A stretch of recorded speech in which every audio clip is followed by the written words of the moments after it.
오늘 아침에 우리에게 주시는 하나님의 은혜의 말씀은 출애굽기 29장 1절에서부터 46절의 말씀입니다.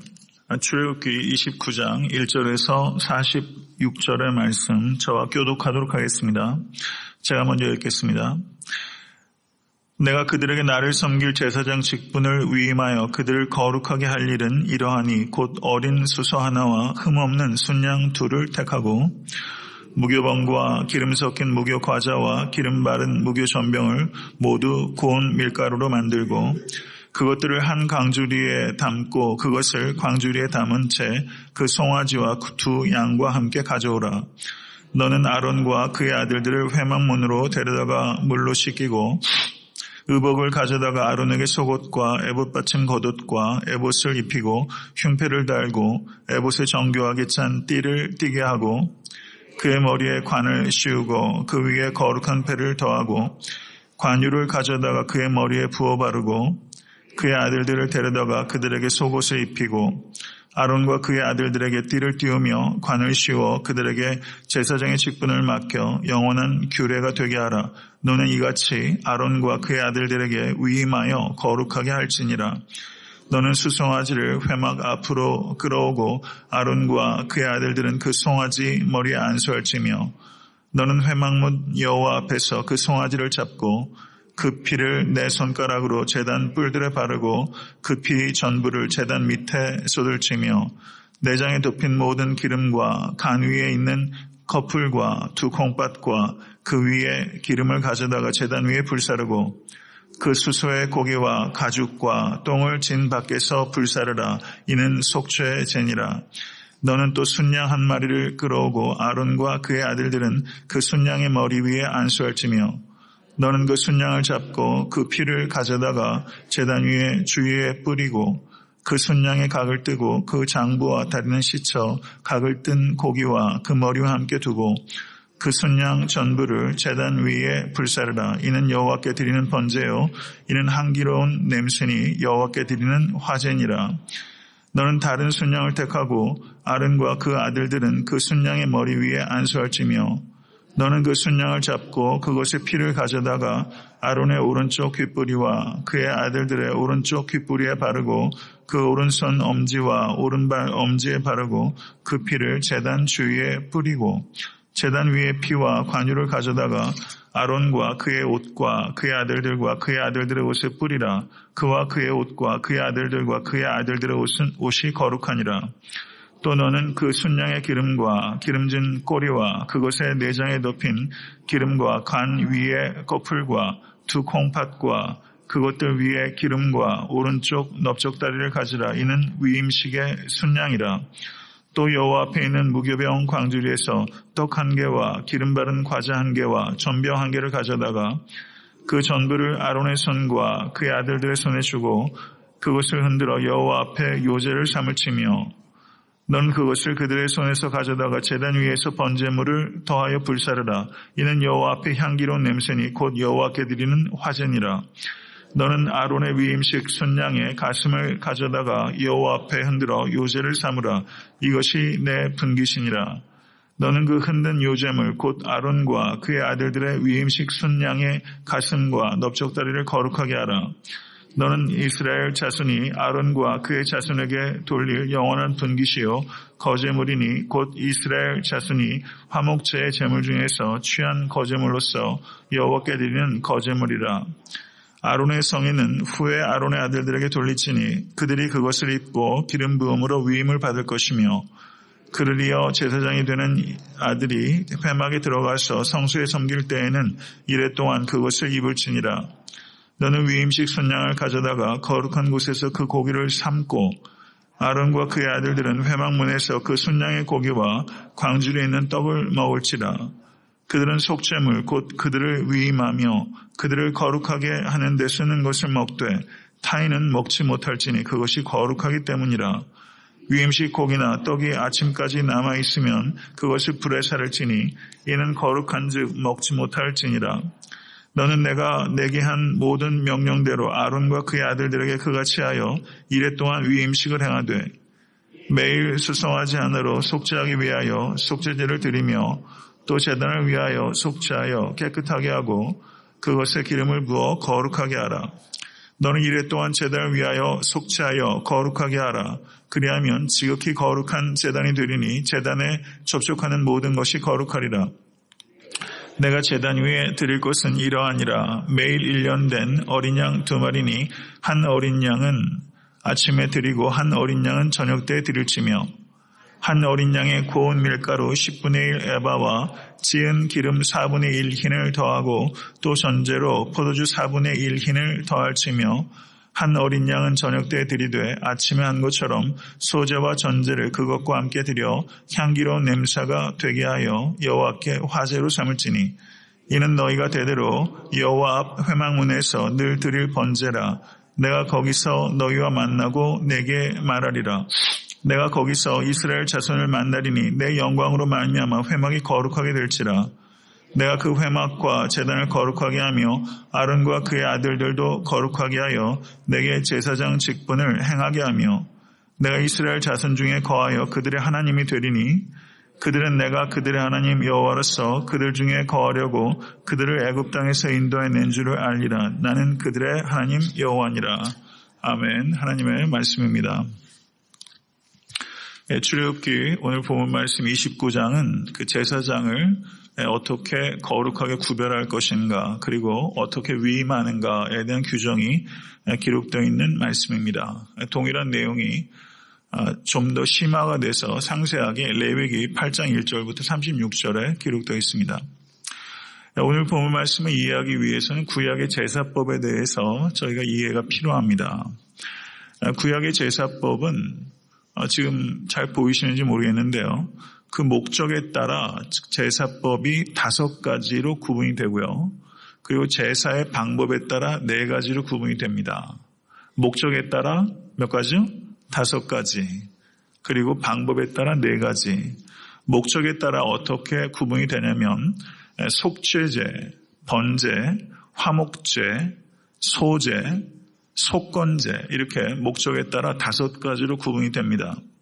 오늘 본문을 보시면 14절에 속죄제가 언급이 되고 있고요. 18절에 번제, 28절에 화목제, 41절에 소제가 기록되어 있습니다.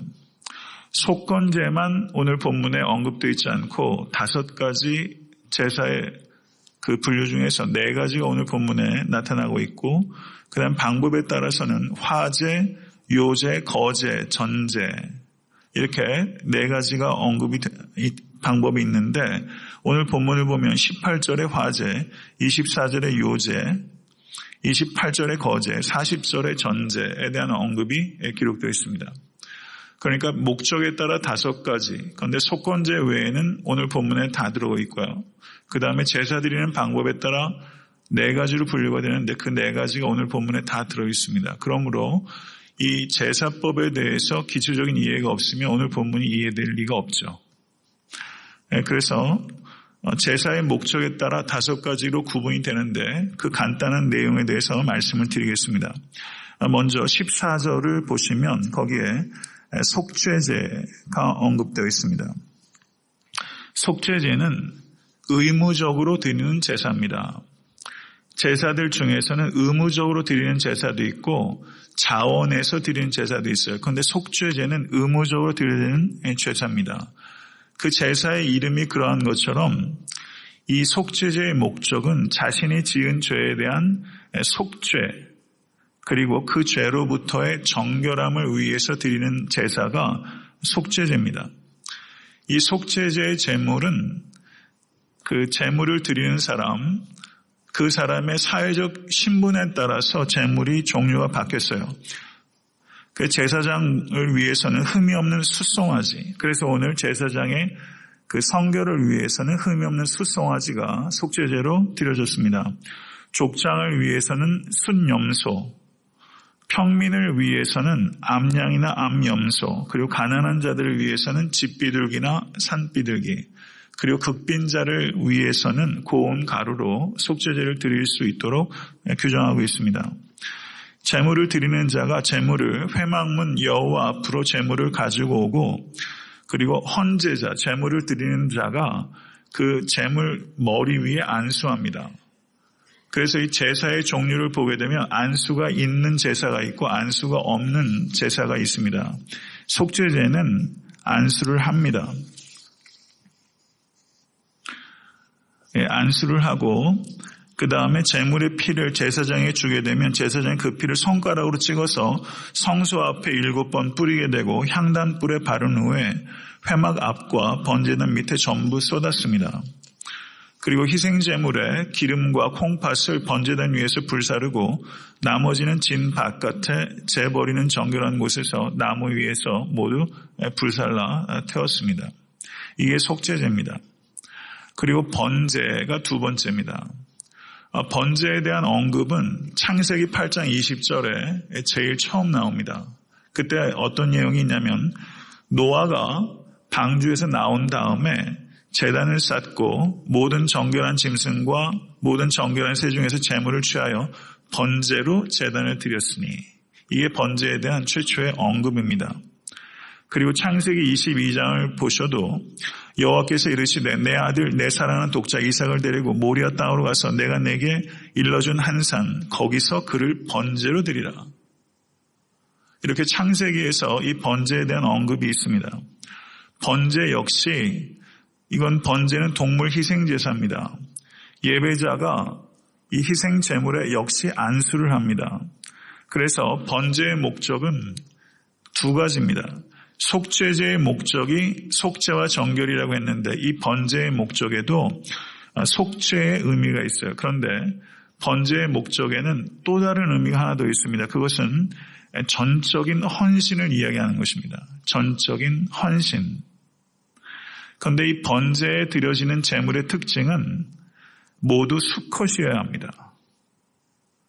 번제의 제물은 모두 수컷입니다. 헌신이 1차적인 목적이고 그리고 속죄의 의미도 이 번제에 있다는 것입니다. 그 다음에 세 번째는 화목제입니다. 화목제는 자원에서 드리는 제사입니다. 속죄제는 의무적으로 드리는 제사인데 이 화목제는 자원에서 드리는 제사입니다. 화목제라는 이 명칭 자체가 우리에게 암시하는 것처럼 하나님과 우리 사이의 화목을 위해서 드리는 감사와 서원의 제사, 그것이 화목제입니다. 그런데 화목제의 특징은 화목제로 드려진 제물을 모두 나누어 먹을 수 있다라는 것입니다. 제물을 드리는 사람이 먹을 수 있는 유일한 제사, 그게 화목제예요. 이해되십니까? 제물을 드리는 사람이 먹을 수 있는 유일한 제사. 이것은 암수 구별 없이 흠이 없는 소와 염소와 양을 모두 드렸습니다. 번제는 암수 중에서 뭐만요? 흠이 없는 수컷만. 그런데 화목제는 암수 구별 없이 드렸고 특징은 뭐라고요? 제물을 드리는 사람이 먹을 수 있는 유일한 제사였다. 이 화목제입니다. 화목제도 안수를 했어요. 소제도 역시 자원에서 드리는 제사입니다. 조금 전에 화목제도 자원에서 드리는 제사라고 말씀을 드렸어요. 속죄제는 의무적으로 드리는 제사고요. 소제는 자원에서 드리는데 소제의 특징은 피가 없는 제사입니다. 피가 없는 유일한 제사, 그게 소제예요. 삶을 영위할 수 있도록 하나님께서 물질을 우리에게 공급해 주십니다. 그것에 대해서 하나님께 감사로 드리는 제사가 이 소제고요. 이 소제로 드리는 제물이 제사장과 레위인들에게 공급되었습니다. 소제는 고운 가루, 무교병, 첫 이삭 등이 드려졌습니다. 이게 소제입니다. 마지막으로 속건제가 있습니다. 속건제에 대해서 처음으로 성경에 언급되고 있는 것이 레위기 5장 15절에 언급되고 있습니다. 이 속건제는 의무적으로 드리는 제사입니다. 속죄제도 의무적으로 드리는 제사라고 말씀을 드렸죠. 이 속건제도 의무적으로 드리는 제사입니다. 이 속건제 역시 이 속자라는 말이 의미하는 것처럼 죄에 대해서 용서를 구하는 제사인데 속죄제는 하나님께 범한 죄에 대해서 용서를 구하는 제사고 속건제는 사람과의 관계 속에서 행한 죄악과 허물들에 대해서 용서를 구하는 죄입니다. 그러니까 속죄죄와 속건죄 역시 용서를 구하는 그 대속의 의미가 있는데, 속죄죄는 하나님과의 관계성 속에서의 죄, 속건죄는 인간과의 관계성 속에서의 죄입니다. 그렇게 보자면 10계명 중에서 1계명부터 4계명까지 범한 죄에 대한 속죄가 속죄죄라고 한다면, 5계명부터 10계명까지의 계명을 어긴 죄에 대한 속죄는 이 속건죄에 해당된다고 할 수 있습니다. 속죄죄는 배상할 수 없는 죄에 대해서 용서를 구하는 것이 속죄죄고, 속건죄는 배상할 수 있는 사람과의 관계성 속에서의 용서를 구하는 죄가 이 속건죄라고 할 수 있습니다. 이게 이제 제가 대략적으로 제사의 그 목적에 따라서 5가지를 분류한 것을 제가 말씀을 드렸고요. 아까 다시 한번 요약을 드리면 뒤에 잘 안 보이실 것 같은데요. 속죄죄는 의무적으로 드리는 죄였고, 속건죄도 의무적으로 드리는 죄였고, 나머지 3개의 제사는 자원해서 드릴 수 있는 제사입니다. 근데 번제는 자원해서 드리기도 하고 의무적인 성격도 있습니다. 그리고 소제를 제외한 나머지 모든 제사들은 속죄제와 번제와 화목제는 안수를 했고요. 그 다음에 속건제는 안수를 했을 가능성이 있다. 이렇게 학자들이 보고 있습니다. 제사장의 몫은 모든 제사가 다 있었고요. 제물을 드리는 사람에게 목이 있는 것은 화목제만 있습니다. 화목제만 제물을 드리는 사람이 먹을 수 있었어요. 이것이 간략하게 제가 요약을 드린 겁니다. 그러면 그 제사의 방법에 따라서 4가지로 구분이 되는데요. 화제는 불로 태워서 드리는 제사가 화제예요. 요제는 어떻게 되겠습니까? 요제는 화목제물의 가슴이나 첫 곡식단의 제물을 높이 들어서 요제, 앞뒤로 흔들어 드리는 제사가 요제입니다. 요제에 대한 언급은 레위기 7장 30절 등에 있고요. 거제로 드릴 때는 어떠한 제사를 거제로 드리는가? 거제는 땅의 첫 소산물을 드릴 때, 11조를 드릴 때, 전리품을 드릴 때 거제로 드립니다. 화목제물의 희생제물의 우편 뒷다리를 드릴 때 위아래로 흔들어 드리는 것, 위아래로 흔들어 드리는 것이 거제고요. 높이 들어서 앞뒤로 흔들어 드리는 것이 요제입니다. 요제와 거제가 그렇게 달라요. 앞뒤로 흔들어 드리는 것, 위아래로 흔들어 드리는 것. 이런 제사가 없는 게 얼마나 다행인지 모르겠습니다. 너무 헷갈려요. 외워도 좀 지나면 까먹고, 여하튼지간에 이런 말이 나오면 이런 내용이구나 라는 거 정도 아시면 되겠어요. 목적과 그 방법에 따라서 이렇게 구분이 된다. 전제는 뭐냐? 전제라는 말과 그 사도 바울께서 얘기했던 관제 같은 거예요. 전제는 포도주나 술, 기름, 피 등을 부어서 드리는 제사, 그게 전제입니다. 창세기 35장 14절에 전제에 대한 언급이 처음 나와요. 야곱이 하나님이 자기와 말씀하시던 곳에 기둥, 곧 돌기둥을 세우고 그 위에 전제물을 붓고 또 그 위에 기름을 붓고 했을 때 거기에 전제에 대한 언급이 성경에 처음 나오는 것이 창세기 35장입니다. 성도 여러분, 오늘 본문의 내용들을 통해서 우리가 생각할 수 있는 것은 예배는 우리가 드리고 싶은 대로 드리는 것이 아니라 하나님께서 원하시는 대로 드려야 한다는 것입니다. 예배의 주인은 예배자가 아니라 예배의 대상이신 하나님이십니다. 맞습니까? 예배는 하나님을 위하여 드리는 것입니다. 여기에 우리의 초점이 조일 수 있게 되기를 간절히 바라고, 그렇게 예배가 드려질 때 하나님과 만나는 사건이 일어나게 되는 것이고, 이 자리에 계신 권속들께서 개개인마다 많은 기도의 제목들이 있다는 걸 압니다. 그러나 성도 여러분, 대답은 한 가지예요. 하나님을 만나면 해결됩니다. 예배가 하나님을 만나는 사건이 되어야 되는 것입니다. 하나님께서 원하시는 방법대로 예배를 드릴 때 하나님을 만날 수 있고, 예배 드릴 때 제일 중요한 것은 형식이 아니라 우리의 마음입니다. 우리의 마음을 들으실 수 있는 여러분과 제가 될 수 있게 간절히 바랍니다. 제사장을 성결케 하고 저들을 위임할 때 제일 중요한 초점은 무엇입니까? 지금 이와 같이 목적에 따라 5가지 그리고 방법에 따라 4가지를 분류했는데 이와 같이 하는 이유가 뭐예요? 제사장을 성결케 하기 위한 것입니다. 하나님께 쓰임받기 원하십니까? 하나님께 쓰임받는 여러분의 가정과 직장과 일터 그리고 사업 될 수 있길 간절히 바랍니다.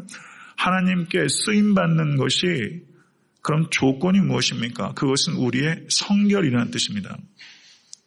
신약시대에 우리는 예수 그리스도 안에서 우리는 모두 다 제사장입니다.